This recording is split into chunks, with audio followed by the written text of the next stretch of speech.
સ્થાનિક સ્વરાજ્યની ચૂંટણીને લઈને ભાજપ દ્વારા સેન્સ પ્રક્રિયા શરૂ થઈ ગઈ છે। આજે અને આવતીકાલે એમ 2 દિવસ માટે સેન્સ લેવામાં આવશે। આજે રાત્રે 8 વાગ્યા સુધી ભાજપ નિરીક્ષકો સેન્સ લેશે। આવતીકાલે સવારે 9 થી 4 વાગ્યા સુધી પ્રક્રિયા ચાલુ રહેશે। મહુવા, વલ્લભીપુર, પાલીતાણા નગરપાલિકાની ચૂંટણી માટે કવાયત તેજ થઈ છે। તાલુકા અને જિલ્લા પંચાયત માટે પણ સેન્સ લેવાશે। નિરીક્ષકો દ્વારા અલગ અલગ સ્લોટમાં સેન્સ પ્રક્રિયા યોજાશે।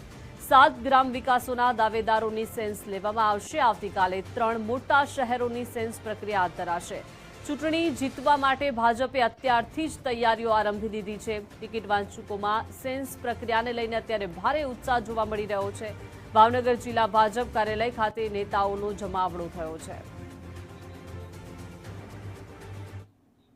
બોટાદના રાણપુર તાલુકા માટે ભાજપની સેન્સ લેવાઈ છે। સાળંગપુર બીએપીએસ મંદિર ખાતે ભાજપની સેન્સ પ્રક્રિયા રાજુ ધ્રુવ, ભીવિશા પટેલ, નરેન્દ્ર પુરોહિત દ્વારા સેન્સ લેવાઈ છે।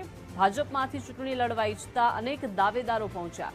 મોટી સંખ્યામાં કાર્યકરોએ પોતાની દાવેદારી નોંધાવી છે। જિલ્લા પંચાયતના પૂર્વ પ્રમુખ સહિતના આગેવાનોએ દાવેદારી નોંધાવી।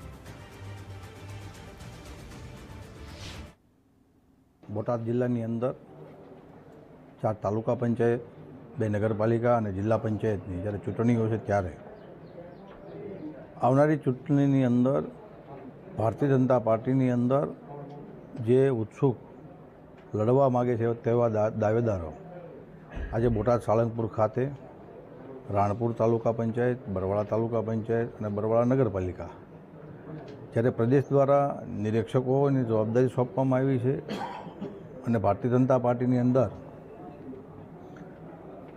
જે લડવાના માટેના જે કાર્યકરો જે દાવો કરી રહ્યા છે તેને નિરીક્ષકો સમક્ષ પોતાનો દાવો રજૂ કરી રહ્યા છે।